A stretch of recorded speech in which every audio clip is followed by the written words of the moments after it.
Hey Reddit, I never thought I'd be one of those people who has to come here and spill their guts, but here I am. I'm just looking for some clarity, some perspective, and honestly, maybe just a place to vent. So, a little background, my name's Jake, I'm 37, and my wife, Emily, is 34. We've been married for nearly 10 years, together for 12. We met in college, both trying to make it through early morning classes and drinking cheap coffee in the library. It was good, you know. We had a spark. I honestly thought we were one of those couples that could make it through anything. I thought we'd grow old together, bickering over little things and laughing about it later. But lately, things have been different. I can't even say when exactly it started, but Emily's behavior has changed. She's always been kind of fiery, a bit dramatic, but I loved her for it. She had this way of being brutally honest and funny, and it kept things exciting. But now? She's just distant. Secretive. And if I'm being totally honest, she's been kind of mean. It started small. She'd get on me for dumb stuff, like the way I do laundry or how I don't load the dishwasher the right way. That was never an issue before. Then, she started staying out late, claiming she was meeting up with her old college friends or going to networking events. I didn't think too much of it at first, I trusted her. We'd been through so much together, and I never imagined she'd betray me. But something in my gut told me that things weren't right. I can't say why, exactly. Maybe it was just the way she'd snap at me over tiny things or her sudden need for space. But yeah, something felt off. So, I tried to brush it off at first. I told myself I was being paranoid, that maybe she was just stressed or going through some personal stuff she didn't feel like talking about. But the signs kept piling up, and it got harder and harder to ignore. Emily started getting really into her appearance, way more than she used to. I'm talking new outfits, makeup every day, hitting the gym regularly, which she never used to care about. Don't get me wrong, I loved seeing her look happy and confident, but something about it didn't sit right. It wasn't like she was doing it for us or even mentioning any of these changes to me. She'd just get all dressed up, throw out a heading out over her shoulder, and disappear for hours. Then came the phone. God. Her phone habits changed completely. She'd always been casual with her phone, leaving it on the counter or letting me use it to look something up if mine wasn't around. But now? That thing was glued to her hand. She'd get all these notifications and laugh at them quietly, tilting the screen away if I happened to be nearby. I'd ask her who it was, and she'd just say, "Oh, just Becky from work," or, "That's Sarah, you don't know her." There was one night when I noticed she was up late, scrolling through her phone and smiling. I asked her what was so funny, and she just shot me this annoyed look, like I was interrupting her me time. She put the phone face down and told me to go back to sleep. It was one of those moments where my stomach just dropped, you know? I felt like I was watching my whole world slip away, and I couldn't even explain why. Still, I kept telling myself I was being silly. After all, 12 years is a long time, and I didn't want to throw around accusations that could damage everything we'd built. But that feeling, that awful, gnawing feeling, just wouldn't go away. After a few weeks of trying to ignore it, I couldn't take it anymore. I felt like I was going crazy. Everywhere I looked, there were these little signs, subtle things that added up to something big. I didn't want to be that guy who checks his wife's phone, but at the same time, I needed to know the truth. I was exhausted from all the guessing and wondering. One night, Emily told me she was going to another work event. She gave me the usual routine, got dressed up, full makeup, perfume, the whole 9 yards. As she was leaving, she gave me a quick, dismissive, "See you later," barely looking at me, and rushed out.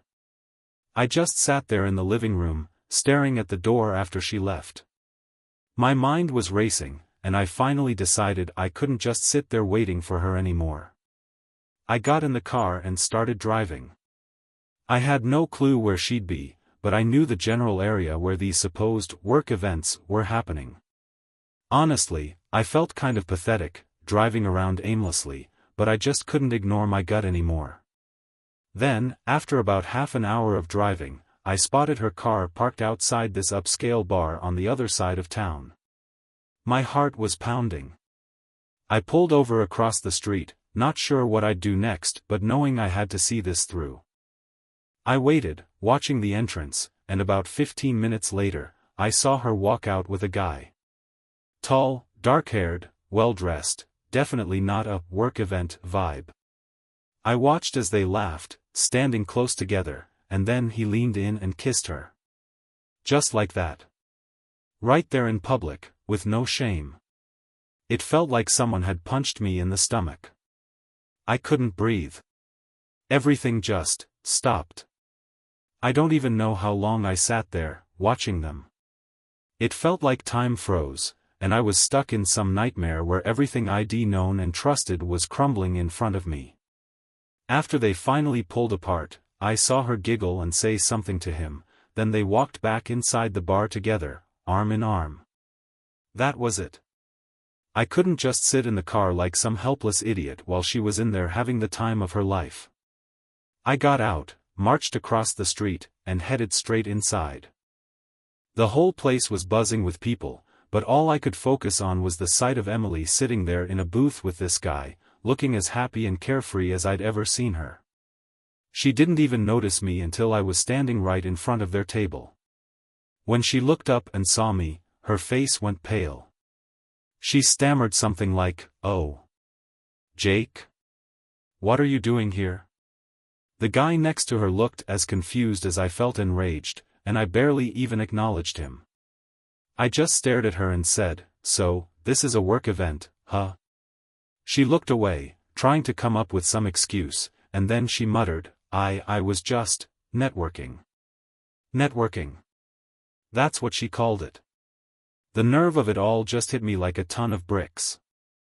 I felt every bit of love, trust, and respect I'd had for her start to slip away right then and there. I looked at her and said, "Networking, huh? With your tongue down his throat?" Her face went from shocked to annoyed, like I was the one out of line. She even rolled her eyes, muttering something about how I was overreacting and how this was none of my business. None of my business. My own wife, sitting there with another man, telling me this wasn't my business. I couldn't believe it. I was shaking, feeling both angry and utterly shattered. As she sat there with this irritated look on her face, I realized Emily was actually going to keep lying to my face. She started saying things like, "You don't understand, Jake," and, "It's not what it looks like." But there was no mistaking what I'd seen. And her attitude, that smug, dismissive tone, just made everything worse. "Really, Emily?" I said. "Then explain it. Help me understand how sneaking off to make out with some guy in a bar isn't what it looks like." The guy she was with, let's call him Derek, started looking real uncomfortable. He muttered something to Emily about needing to leave, and she gave him this quick nod, like they had some unspoken agreement. He got up and practically ran out of there, leaving me alone with her. After he left, she finally had the nerve to look at me directly. "Look, Jake, this isn't the right place to talk about this," she said, as if she was the rational one and I was the one causing a scene. "Can we go somewhere private?" I was so done with the games by then, but I agreed. I wasn't about to have this conversation in front of a crowd. We both headed back to our cars and drove home separately. That drive felt like the longest 15 minutes of my life.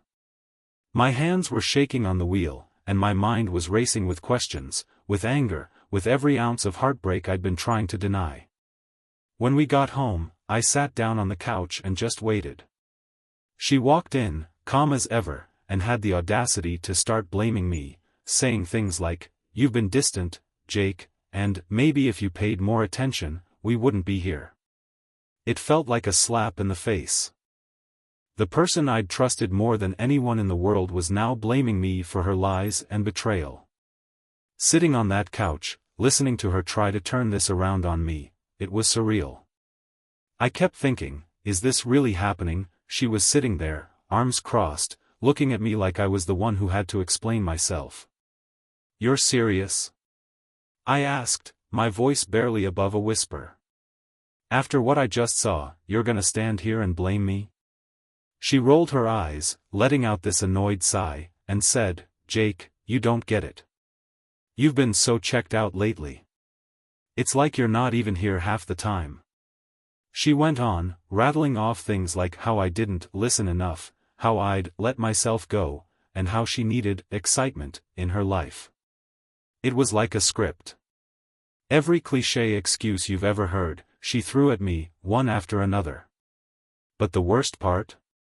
She actually seemed to believe it. Like she'd convinced herself that I was the problem and that her sneaking around was somehow justified. I felt this surge of anger rise up. I looked her straight in the eye and said, "So, what's the deal, Emily? Are you saying this is my fault? Because I didn't know I was supposed to watch you every second to keep you from cheating." She didn't even flinch. "Jake, it's not that black and white," she replied, her voice dripping with condescension. "People change. I've changed. And honestly, you haven't kept up." I couldn't believe what I was hearing. This was the same woman I'd built a life with, who'd promised me loyalty and honesty, now acting like her affair was some kind of self-improvement project. Emily kept going, like she was on some mission to justify everything she'd done. She leaned forward, almost like she was trying to get me to understand her point of view. She said things like, "Jake, relationships aren't meant to stay the same forever. People evolve, they grow. I needed more than this." She waved her hand around, as if our entire life together was some outdated piece of furniture she was ready to toss out. I just sat there, numb, watching her try to explain away what she'd done. She actually said, "Look, I didn't plan this. Derek just showed me what I was missing. He made me feel alive." And then she added, "You wouldn't understand, Jake, but I was suffocating here. I needed to feel like I mattered." Her words cut deeper than I thought possible. Here she was, essentially telling me that our life together, everything we'd built, wasn't good enough for her anymore. That she needed some random guy she'd met at work to feel alive, to feel important. I was stunned. I said, "So, all those years, all the times we laughed together, went through hard times together, none of that mattered?" She shook her head, giving me this pitying look, like I was some clueless child. "It mattered, Jake. But sometimes love isn't enough. I needed something more. Something different." It felt like a knife twisting in my chest. The way she was talking, I realized she didn't just cheat physically. She'd checked out emotionally a long time ago, and I'd been the last one to know. Hearing her say all that, it felt like the ground had been pulled out from under me. I just sat there, trying to hold back the storm inside me, but I couldn't believe it. 12 years together, nearly a decade of marriage, and she was sitting there acting like it was all disposable. Like I was disposable. I finally said, "So, what now, Emily? Are you just done with us? Done with me? Was any of this even real to you?" She looked away, staring down at her hands, and mumbled, "I don't know, Jake. I don't know what I want anymore." Her voice sounded distant, detached. Then, she went on, "Derek makes me feel different. Special. Maybe we've just grown apart, and this is where we're supposed to end." I couldn't believe what I was hearing. This is where we're supposed to end?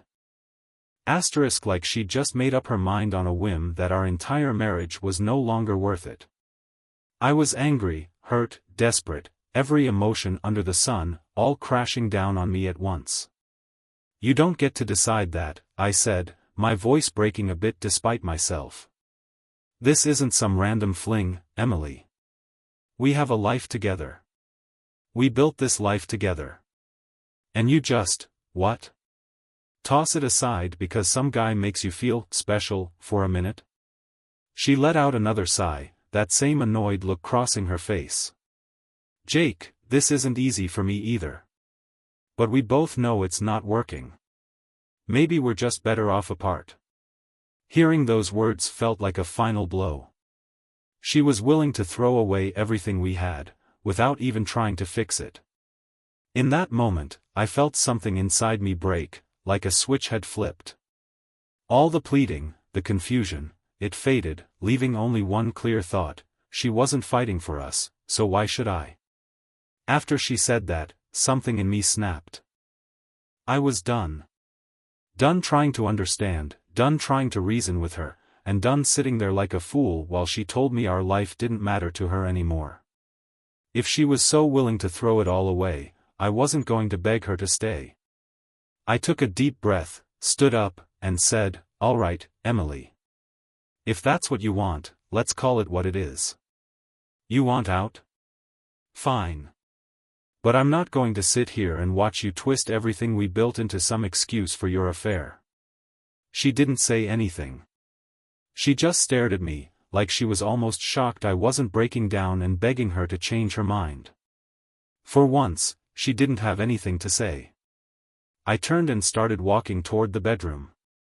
I wasn't about to sleep in the same room as her that night, but I needed to grab a few things to clear my head and get out for a while. As I walked down the hall, I heard her call after me, her voice sounding smaller than I'd ever heard it. "Jake, I didn't mean for it to go this far." I stopped, but I didn't turn around. I was done. I'd heard all I needed to hear. "It's too late for that, Emily," I said. "You made your choice." With that, I grabbed my keys, left the house, and got in the car. I didn't know where I was going, but I just knew I couldn't be there, in that house, with her lies hanging in the air like smoke. I drove for hours, replaying everything over and over in my head: the love we once had, the lies, the betrayal, and how it all felt like it had crumbled in an instant. As I drove, I kept running through the memories.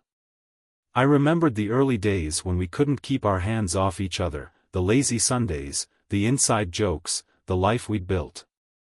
And now, all that was replaced by this hollow emptiness, this feeling like I'd been living a lie. It was almost surreal, how quickly everything you thought was solid could fall apart. I stopped at a diner just outside of town. It was late, probably close to midnight, and the place was mostly empty. I ordered a coffee, sat down, and tried to process everything. Part of me felt angry, furious, even, but there was another part that felt sad, defeated. How had we even ended up here? As I stared at my reflection in the coffee cup, it hit me: I'd lost myself somewhere along the way. I'd spent so many years working hard, trying to provide, trying to be the husband she deserved. I'd taken for granted that she'd do the same. But apparently, I was wrong.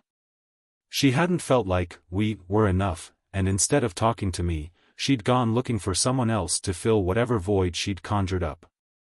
The waitress came by and asked if I was all right. I just nodded, though I'm sure I looked like hell. She gave me a sympathetic smile, probably used to seeing people here late at night with their problems laid bare.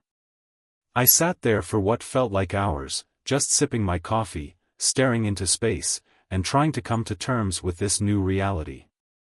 I knew I couldn't go back to the way things were. I didn't even want to.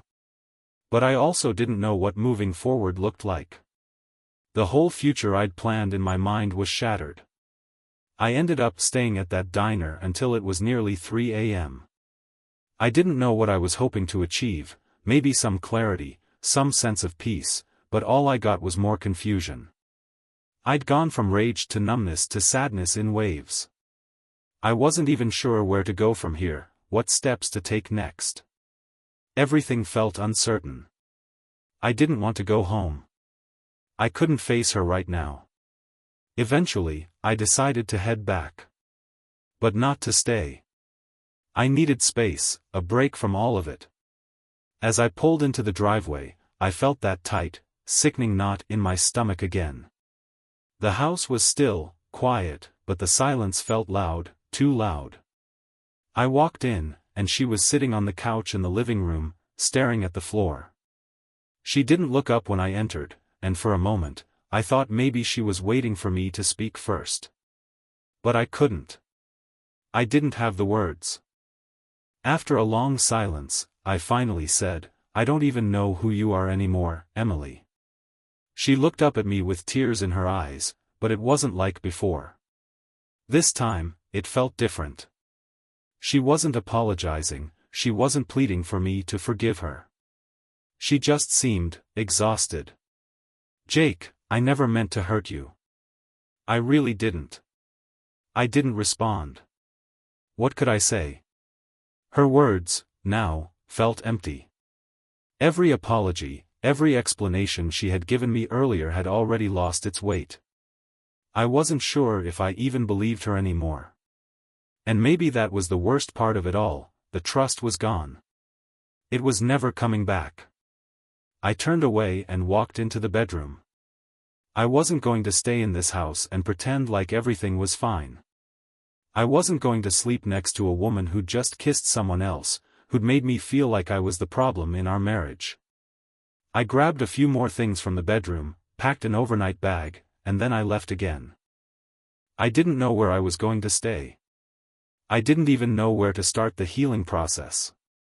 I just knew that this was no longer home. I spent the next few days at a buddy's place. Mike, a guy I'd known since college, was the kind of friend who would just let me vent without judgment. When I showed up at his door, he could tell something was off, but he didn't press. He just made me a drink and let me talk, well, more like unload. I wasn't even sure what I was feeling anymore. It was like being in shock, in some emotional haze where you can't even get a handle on what happened or why it happened.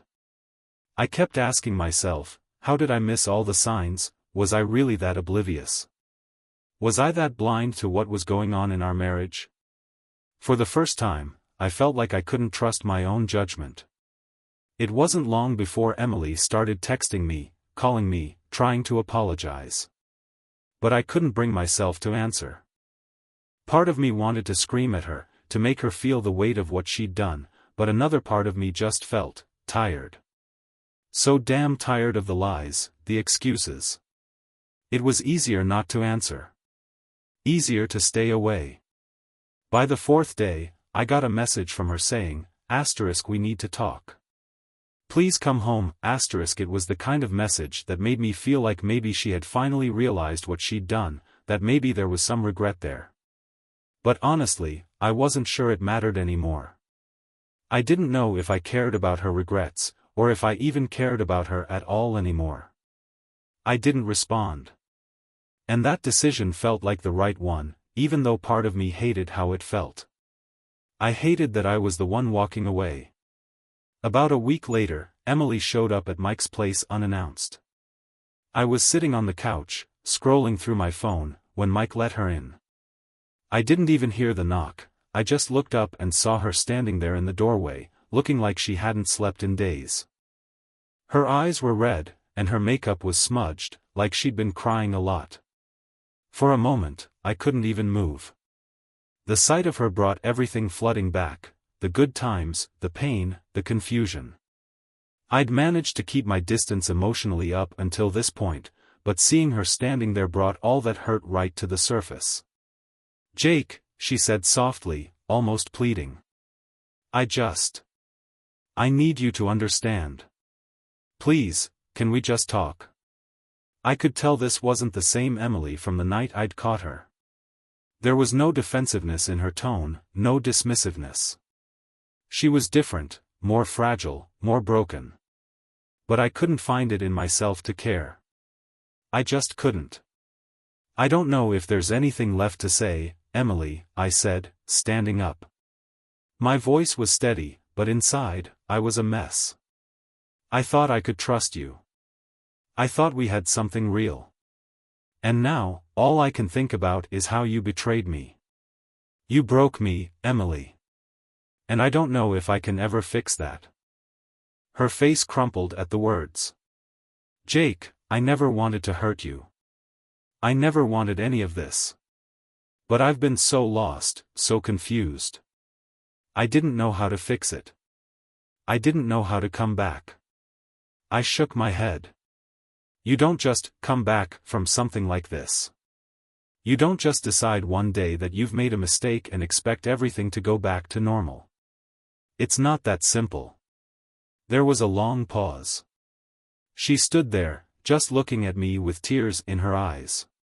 For a second, I almost felt sorry for her, but the anger inside me quickly shut that down. I can't do this anymore, Emily, I said quietly. I'm done. It felt final. It felt like a weight had been lifted off my shoulders, even as it broke my heart all over again. Emily didn't say anything after that.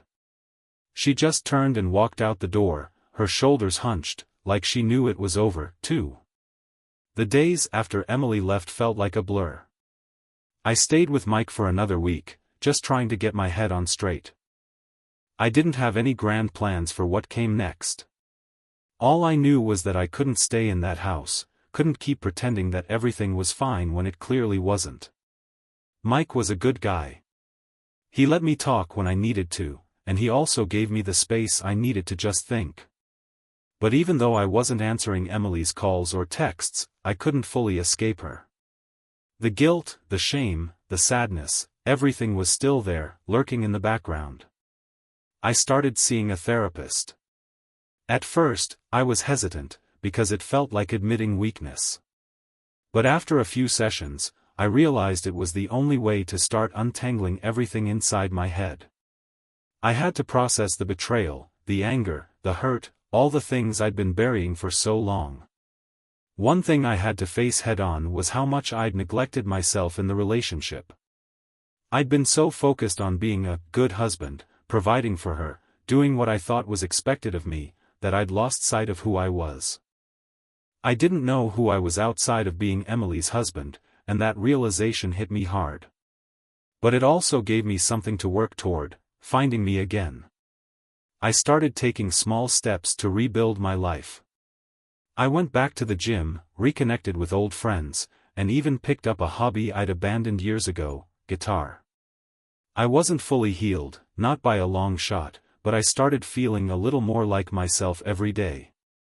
Slowly, the anger I'd carried around started to fade, replaced by a kind of numb acceptance. And then, Emily reached out again. Emily's message came through late one evening, right when I was about to head to bed. It was short and simple, but it had that same tone, the one that had tried to manipulate my emotions before. She said, *I know I hurt you, Jake. I'm sorry for everything. I just need you to know that I'll always care about you, *. I stared at the message for a long time. Part of me wanted to reply, to give her some closure, or maybe just get the last word in. But I knew it wouldn't change anything. I'd been through enough with her to understand that words didn't mean a damn thing anymore. Actions were what mattered, and hers had already shown me everything I needed to know. I didn't respond. I didn't need to. The truth was, I'd spent so long in the mess of our marriage, trying to make it work, trying to fix something that couldn't be fixed, that I hadn't realized how far I'd lost myself. Now that I was slowly piecing myself back together, I didn't want to go back. I wasn't going to waste another minute on someone who hadn't valued me the way I deserved. I knew this wasn't a fairy tale. It wasn't going to be some dramatic moment where everything miraculously healed overnight. But I had learned something powerful through all of this. I am enough, and that was a lesson I wasn't going to forget. I didn't need her to complete me. I didn't need anyone to complete me. So, I blocked her number. No more lingering in the past, no more wondering what could have been. I wasn't angry anymore. I wasn't sad, either. I was just done. Moving forward wasn't going to be easy, but I was ready to move on. It was time to rebuild my life, to find out who I really was outside of a relationship that had defined me for so long. I wasn't going to rush the process, but I was going to keep pushing forward, one step at a time. And maybe, just maybe, someday, I'd find the happiness I deserved, not the kind that comes from someone else, but the kind I can create for myself. Looking back on all of this, the one thing I would tell anyone who's been in a similar situation is this: trust yourself. Don't ignore the red flags.